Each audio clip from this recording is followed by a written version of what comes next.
तो पार्ट 8 की स्टार्टिंग में हम देखते हैं कि सियोन जाए जो कि अपने फ्रेंड के घर पर है कि तभी उसके फादर उससे यहाँ पर मिलने आए और बोलने लगे कि स्कूल छोड़कर तुम यहाँ पर हो। तब अपने फादर को देखकर वह तुरंत उठ गया और फिर अब हमें इन दोनों को एक रेस्टरूम में दिखाया गया जहां सियोन जाए कुछ भी नहीं खा रहा होता है कि तभी मिस्टर किम बोलने लगे कि कल अगर तुम मुझे डायरेक्ट बता देते कि तुम्हारी स्विमिंग छोड़ने की वजह सर्जरी है तो क्या फिर मैं तुम्हें मारता। माना तुम बड़े हो गए हो और लंबे भी, लेकिन इसका यह मतलब नहीं कि सारा दर्द अपने अंदर रखोगे। और फिर तभी सॉरी करने लगे।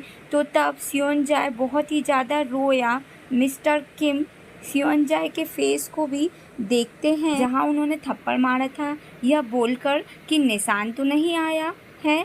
तो तब सियोन जाए कहने लगा कि आप अब कमज़ोर हो गए हो ना, इसलिए मुझे सही से मार नहीं पाए। तो तब वो कहते हैं कि ऐसा कुछ भी नहीं, यानी अगर मैंने ज़ोर से थप्पड़ मारा होता तो तुम्हें ज़ोर से लगती। और फिर तभी सीढ़ी के बारे में भी कहने लगे कि तुमको अगर वैसी सीढ़ी देखनी थी तो तुम छुपकर क्यों लाए, यानी कॉन्फिडेंस के साथ लाते। पता भी है उस सीढ़ी को वापस करते टाइम मुझे एक्स्ट्रा चार्जेस भी देने पड़े। तो सियोन जाए काफ़ी ज़्यादा एम्बेरस फील करता है और कहता भी है कि नहीं डैड, ऐसा कुछ भी नहीं है जैसा कि आप सोच रहे हो, यानी वो मैंने देखी तक नहीं थी। मगर उसके डैड उसकी एक भी नहीं सुनते। वेल, नेक्स्ट सीन में अब हम देखते हैं कि सर्जरी से पहले डॉक्टर यही सब बातें बता रहे हैं कि अब सियोन जाए दोबारा कभी स्विमिंग नहीं कर पाएगा। तो तब मिस्टर किम काफ़ी ज़्यादा उदास हुए और वही बाहर इमसॉल भी ये सब बातें सुन चुकी थी, इसलिए वह काफ़ी बुरी तरह रोने लगी। थोड़ी देर बाद जब सियोन जाए बाहर आया तो तब यहाँ वह इमसॉल को रोते हुए देखता है, इसलिए खुद भी वहीं बैठकर इमसॉल को देखने लगा जो कि बहुत ही बुरी तरह से रो रही होती है। इसलिए बोलता है कि मुझे समझ नहीं आ रहा है कि मुझसे ज़्यादा तकलीफ़ तुमको क्यों हो रही है। और बस फिर काफ़ी देर तक वह इमसॉल को देखता रहता है और फिर तभी यहीं पर यह सीन कट हो जाता है, जिसके बाद अब हम देखते हैं कि इमसॉल ने काफ़ी सारा खाना बनाकर सियोन जाए के लिए भिजवाया। तो यह सब देख सियोन जाए काफ़ी ज़्यादा सरप्राइज था। फिर नेक्स्ट डे वह काफ़ी टाइम तक वेट करता रहा इमसॉल के आने का, लेकिन वह आती नहीं। और फिर जब जैसे ही अंदर आया तो सभी उसे थैंक्स करते हैं। मिस्टर किम बताने लगे कि तुम्हारी किसी फ़ैन ने हमें यह सब खाने के लिए दिया है।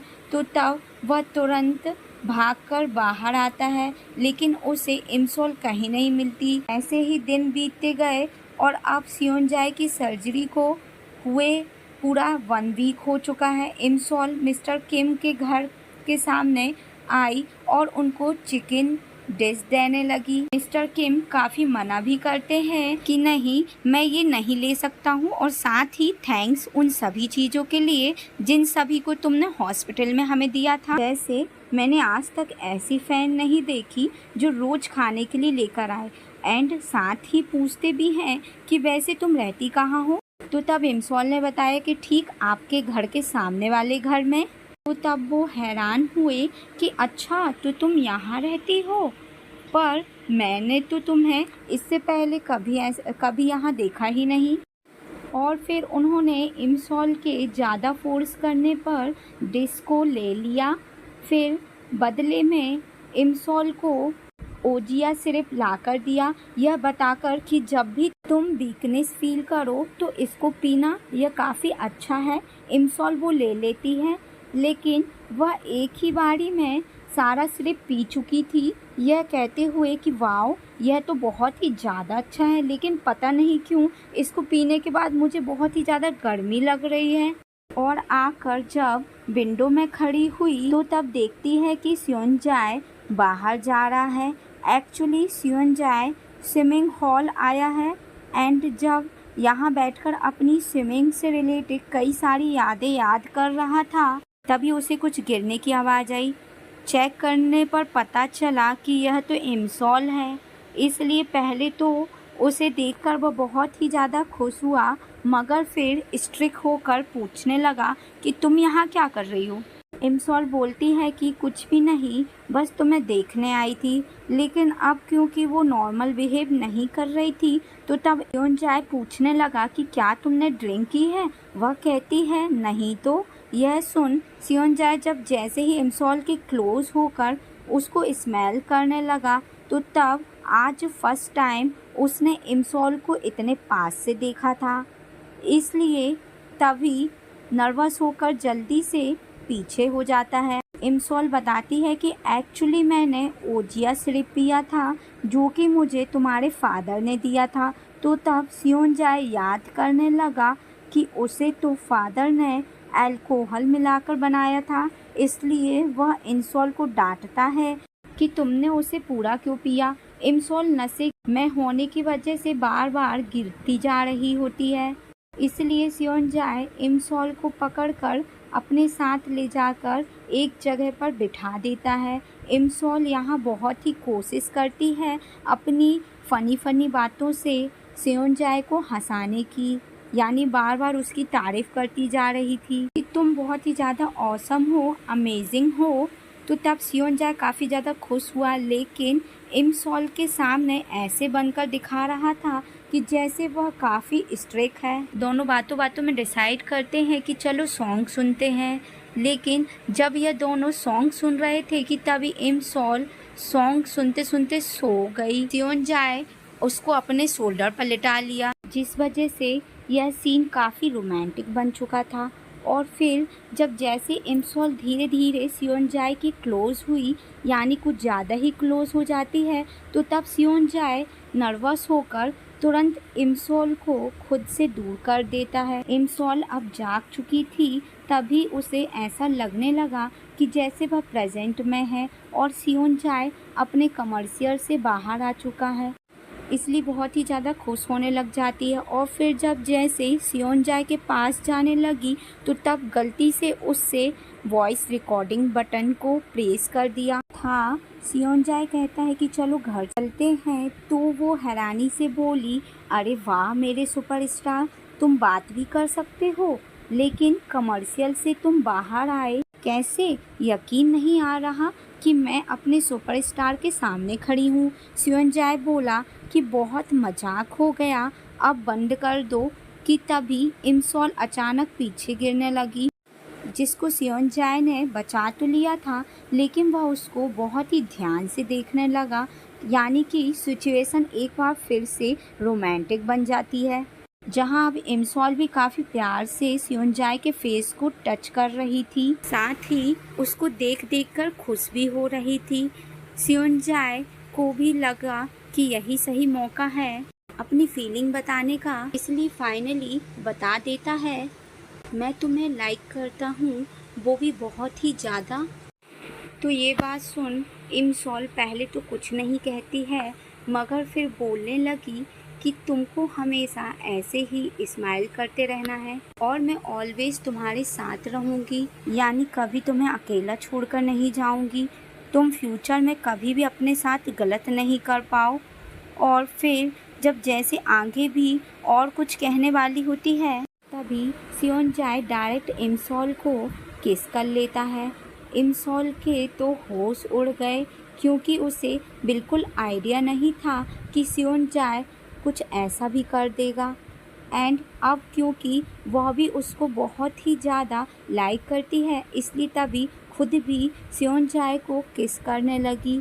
और फिर तभी यह सीन यहीं पर कट हो जाता है। अब हम देखते हैं कि जहां इमसॉल स्कूल बस में है, लेकिन उसको बहुत ही तेज हेडेक हो रहा था, तो वही सियोनजाए भी बस में बैठने के लिए भागकर आ रहा होता है, लेकिन उससे बस मिस हो गई, इसलिए वह बहुत ही ज़्यादा परेशान हुआ, क्योंकि उसे इमसॉल के साथ स्कूल जाना था एंड रात के बारे में डिस्कस करना था। तो वही इमसॉल खुद से कह रही होती है कि मुझे इतना तो अच्छे से याद है कि मैं सियोनजाए के साथ सॉन्ग सुन रही थी, पर उसके बाद क्या हुआ वो सब मुझे याद नहीं, कहीं मैंने सियोनजाए के साथ कुछ उल्टा सीधा तो नहीं कर दिया। इसलिए खुद को उल्टा सीधा बकने लगी। और फिर जब जैसे ही बस से उतरी सॉन्ग सुनते हुए, तो तब एक सॉन्ग के बाद वही रिकॉर्डिंग प्ले हो जाती है जो कल रात गलती से रिकॉर्ड हो गई थी। इसलिए इमसॉल हैरान होने लग जाती है कि कल मैंने बेहोशी की हालत में सियोनजाए से कैसे बातें करी हैं। वही टाइसुंग भी जब जैसे स्कूल आया तो तब उसको बुली गर्ल ने रोक लिया एंड पूछने लगी कि कल तुम किसके साथ बाइक पर जा रहे थे, यानी मुझे तो तुमने कभी अपनी बाइक में राइड नहीं दी, लेकिन तुम किसी और लड़की को कैसे दे सकते हो। तब टाइसुंग बोला कि अपने काम से मतलब रखो। और फिर जब जैसे ही जाने लगा तो तब उस लड़की ने उसका हाथ पकड़ लिया एंड कहने लगी कि वह लड़की इमसॉल है ना, कहीं तुम दोनों डेट तो नहीं कर रहे। टाइसुंग बोला कि क्या यह कोई क्वेश्चन है जिसका आंसर तुम्हें चाहिए, और वैसे भी क्या मैं इमसॉल को डेट नहीं कर सकता हूँ। तो तब वह हंसकर कहने लगी कि उस जैसी लड़की को आखिर तुम डेट कैसे कर सकते हो। तब टाइसुंग उस लड़की की बातों से इरिटेट होने लगा, मगर तभी उसने सामने से इमसॉल को आते हुए देखा, इसलिए कहता है कि क्या तुम्हें सच में मेरा ट्रू आंसर जानना है। और वही हम सियोनजाए को देखते हैं जो कि फाइनली अब दूसरी बस से स्कूल आ चुका है। और जब जैसे ही उसने इमसॉल को जाते हुए देखा तो तब पहले तो वह उसे काफ़ी प्यार से देखता है, मगर फिर इमसॉल को फॉलो करने लगा, इमसॉल से कल रात के बारे में बात कर सके, क्योंकि उसे तो यही लग रहा है कि इमसॉल को कल की सब बातें याद हैं एंड किस भी। लेकिन बेचारे को क्या पता कि इमसॉल सब भूल चुकी है ड्रंक होने की वजह से। और वही इमसॉल जब जैसे सभी बातें सुन रही थी कि तभी उसको टाइसुंग ने रोक लिया और बोला, क्या बात है आज ग्रैनी, तुम मुझे परफेक्ट टाइमिंग पर मिली हो।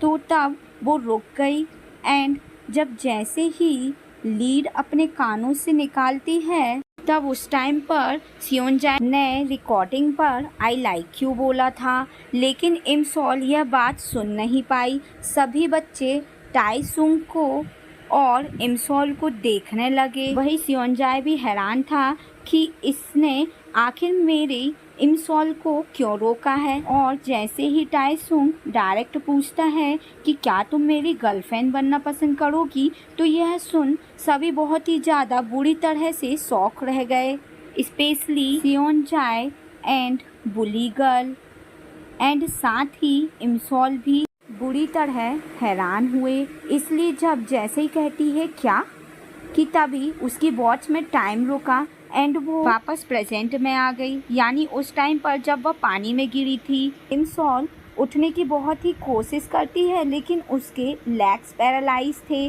जिस वजह से वह उठ नहीं पाई। साथ ही न्यूज़ में भी सियोनजाए की ही डेथ के बारे में बता रहा था। तो तब इमसॉल को समझ आ जाता है कि वह वापस से प्रेजेंट में आ चुकी है और वही इमसॉल की बॉडी में वापस वाली इमसॉल आ चुकी थी, यानी 2008 वाली, जो कि टाइसुंग की दीवानी है। इसलिए वह टाइसुंग को देखकर खुश हो जाती है और टाइसुंग बोला कि तुमने मुझसे कहा था कि तुम मुझे लाइक करती हो, इसलिए बताओ कि क्या तुम मेरी गर्लफ्रेंड बनना पसंद करोगी। तो यह सब सुन सियोनजाए को बहुत ही ज़्यादा गुस्सा आया, इतना ज़्यादा कि वह टाइसुंग से लड़ने आने ही वाला था, लेकिन अब इससे पहले कि वह आ पाता कि तभी इमसॉल टाइसुंग को यस कर देती है कि हाँ, मैं तुम्हारी गर्लफ्रेंड बनना पसंद करूंगी। तो यह सुन टाइसुंग तो बहुत ही ज़्यादा खुश हुआ, लेकिन वही पीछे सियोनजाए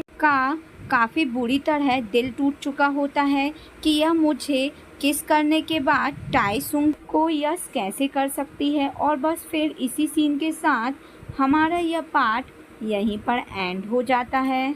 तो गाइस, मिलते हैं अगले वीडियो में।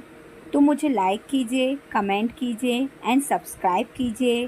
तो तब तक के लिए बाय बाय।